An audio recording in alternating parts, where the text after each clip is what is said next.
Meus irmãos, vamos nos colocar aqui, por gentileza. Nós vamos orar ao nosso Deus.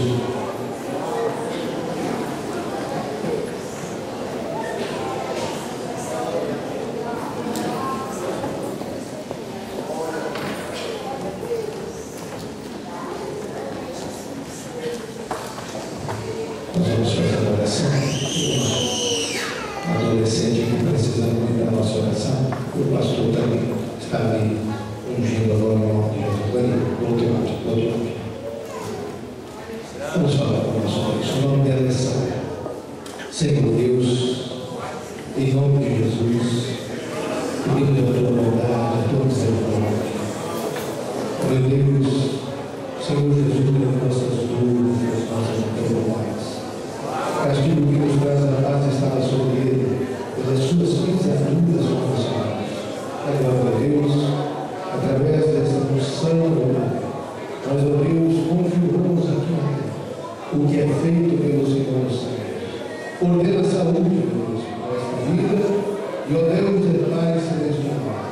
Reconhece, ó Deus, a fé e a confiança dessa família da tua igreja. No nome precioso de Jesus, é que nós oramos. Ainda de pé que estamos, abra a sua Bíblia, a carta do apóstolo Paulo a Filemon.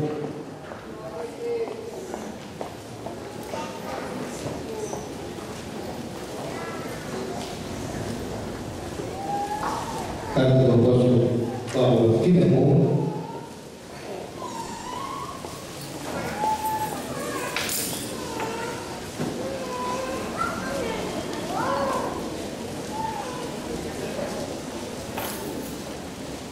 Essa é a única carta em que o apóstolo Paulo ele não se identifica apóstolo, ele se identifica prisioneiro de Jesus.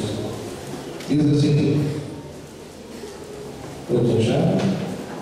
Depois do livro de Tito, Filemon e Hebreus. Vamos ter é de um capítulo só. Na verdade, tem que ir no chão e explicar, no chão de memorando, tão pequeno que é. É de apenas um capítulo e poucos versos. Também se dizia que era uma carta pessoal, somente para Filemon, mas já o primeiro verso desfaz esse pensamento. Então nós vamos aproveitar essa carta. Então, um valor tão grande, eu queria que você colocasse sua atenção para este assunto. Também eu gostaria de pedir a todos os diáconos, a todos os irmãos da recepção, as irmãs, que observassem que nós não vamos continuar atendendo tantas reclamações que há, pedindo até socorro, porque jovens, crianças, adolescentes, às vezes ficam sem orientação aqui no pátio, pelos corredores, pelos cantos aqui da igreja, e sabe lá Deus fazendo aquilo. Então, esses diáconos, por favor, senhores pais, entendam isso. Esses diáconos têm autoridade, autorização para convidar seus filhos para voltar aqui para dentro da casa de Deus. E lá na sua casa, você continua esse trabalho que eu comecei hoje. Você ensina o seu filho a chegar na igreja e assistir o culto, participar do culto, fazer o culto a Deus. A igreja aceita isso, amém, meus irmãos? É lamentável que às vezes até algumas jovens bem intencionadas nunca foram amadas assim, pode ser amor sentimental na vida, e jovens, moços também, e ficam com essa ilusão, e de repente gastam o seu tempo precioso de culto, passando o tempo só namorando. Eu queria convidar você a aproveitar o culto para fazer culto. Amém, irmãos? Faça seu culto a Deus. Faça seu culto a Deus. Deus só pode operar naquele coração que está aberto para Ele. Amém, meus irmãos? Às vezes até incomoda bastante. Então, aqueles que não são membros da igreja, nos perdoem, de vez em quando precisa ajeitar a carga, né? Então vamos lá. Diz aqui a palavra de Deus. Paulo, prisioneiro de Cristo Jesus, irmão Timóteo, ao amado Filemon, também nosso colaborador, e a irmã Áfia, possivelmente sua esposa, e a Arquipo, possivelmente o filho do casal, nosso companheiro de lutas, e era também talvez o dirigente daquela igreja, e a igreja que está em tua casa.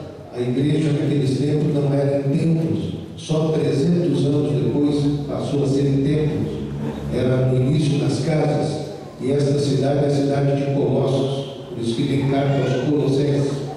Graça e paz a vós outros, da parte de Deus nosso Pai e do Senhor Jesus Cristo. Verso 4. Dou graças ao meu Deus, lembrando-me sempre de ti nas minhas orações, estando ciente do teu amor e da fé. Repita, irmão, amor e fé que tens para com o Senhor Jesus e todos os santos, para que a comunhão, repita, comunhão da tua fé se torne eficiente no pleno conhecimento de todo o bem que há em nós para com Cristo. Pois então tive grande alegria e conforto no teu amor, porquanto o coração dos santos tem sido reanimado por teu intermédio. Repita, o coração dos santos tem sido reanimado por teu intermédio. Verso 8. Pois bem, ainda que eu sinta plena liberdade em Cristo para te ordenar o que convém, prefiro, repita comigo, prefiro, todavia solicitar em nome do amor. Mais uma vez, irmãos, em nome do amor, sendo que sou Paulo o velho, e agora até prisioneiro de Cristo Jesus, sim, solicito-te em favor de meu filho Onésimo, que gerei entre algemas.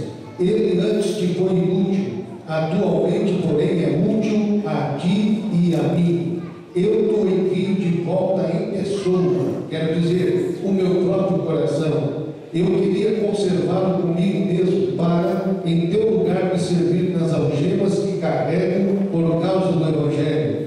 Nada, porém, quis fazer sem o teu consentimento, para que a tua bondade, repita, a tua bondade, não venha a ser como que por obrigação, mas de livre vontade. Mais uma vez, de livre, pois acredito que ele veio a ser afastado de ti temporariamente, a fim de que o recebas para sempre, não como escravo, antes muito acima de escravo, como irmão caríssimo, especialmente de mim e com maior razão de ti, quer na carne, quer no Senhor. Se portanto me consideras companheiro, recebe-o como se fosse a mim mesmo. Mais uma vez, vamos repetir, como se fosse a mim mesmo.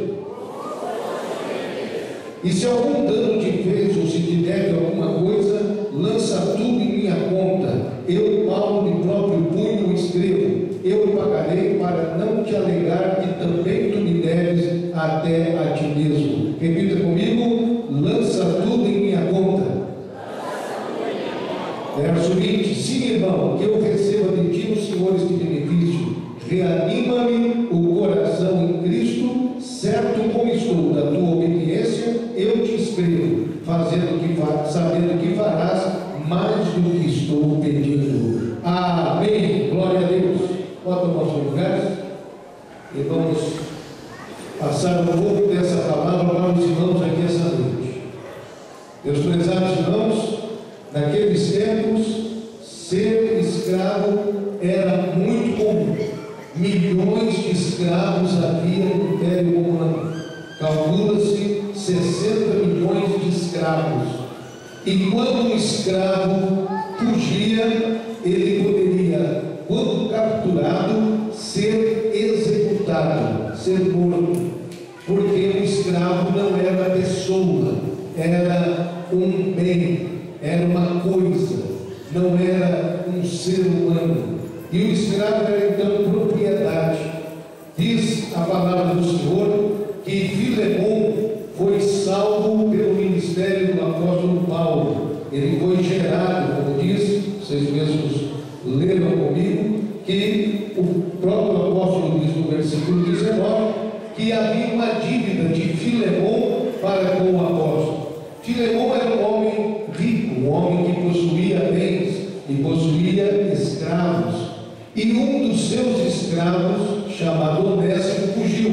E possivelmente não só fugiu, não só deixou de prestar serviço, não só se ausentou da propriedade, mas pode ter levado alguns bens de Filemon. Mas pela providência de Deus, irmãos, veja só o que aconteceu. Este homem chamado Onésimo veio a ser preso na mesma prisão que estava o apóstolo Paulo. Você pode louvar a Deus por isso, amém? Porque o nosso Deus cuida de todas as coisas.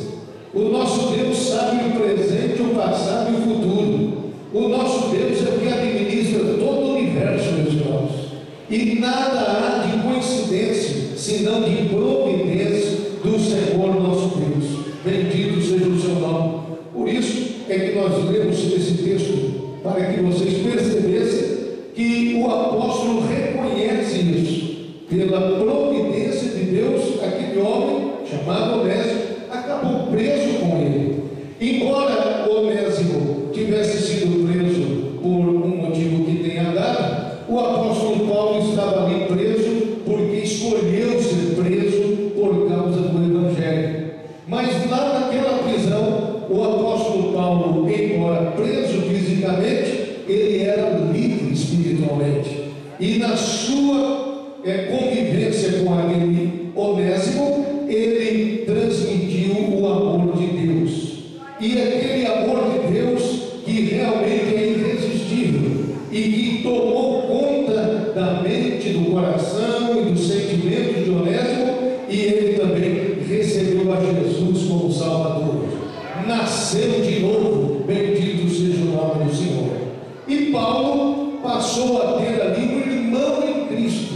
E mais do que isso, começou a se tornar um discípulo e um colaborador do apóstolo Paulo. Ele diz, um filho que ele gerou entre algemas na sua prisão. Então, Paulo ficou sabendo da história de Onésimo e Paulo estabeleceu no seu coração o desejo de mandar de volta Onésimo, de volta para o seu Senhor. Aquele que era o escravo fugitivo deveria voltar para a casa do seu Senhor, que também é um irmão em Cristo, o seu nome Filemon.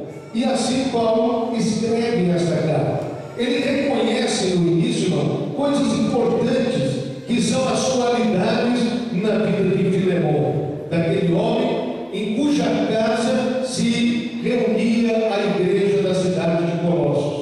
E essa é uma das primeiras coisas que eu gostaria de passar para os irmãos esta noite. Como é bom quando nós encontramos pessoas que estão dispostas a expressar o seu amor, a sua apreciação pelos outros. Como isso faz muito bem. E vocês repetiram comigo algumas coisas que havia na vida de Filemon.